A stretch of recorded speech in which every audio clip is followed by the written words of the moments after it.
आता मुंबईकरांसाठी एक महत्त्वाची बातमी। आज मध्य हार्बर रेल्वे मार्गावर मेगा ब्लॉक असणार आहे। सकाळी 10:40 ते दुपारी 3:40 हा 5 तासांचा ब्लॉक असेल। त्यामुळे ठाणे कल्याण या मार्गावर जलद मार्गावर मेगा ब्लॉक असणार आहे, तर हार्बर मार्गावर सुद्धा पनवेल ते वाशी दरम्यान ब्लॉक असेल। तर सकाळी 11:05 ते संध्याकाळी 5:05 हार्बर मार्गावर सुद्धा ब्लॉक असेल। याचाच आढावा घेतलाय आमच्या प्रतिनिधींनी।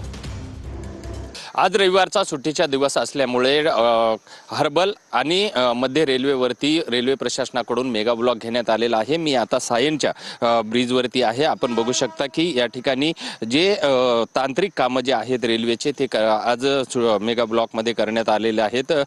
Thane Kalyan up down fast लाईनवर आज सकाळी 10:40 ते दुपारी 3:40 दरम्यान हा मेगा ब्लॉक असणार आहे। तर हार्बर अप आणि डाऊन लाईनवर सकाळी 11:05 ते दुपारी 4:05 वाजेपर्यंत हा मेगा ब्लॉक असणार आहे। ट्रान्स हार्बर लाईनवर ठाणे वाशी दरम्यान सकाळी 11:05 ते दुपारी 4:05 दरम्यान हा मेगा ब्लॉक असणार आहे। त्यामुळे रेल्वे प्रवाशांनी सुद्धा या लाईनवरती प्रवास करत असताना निश्चितच रेल्वेच्या या मेगा ब्लॉकची वेळापत्र पाहूनच प्रवास करावा असं आवाहन सुद्धा करण्यात आलेलं आहे।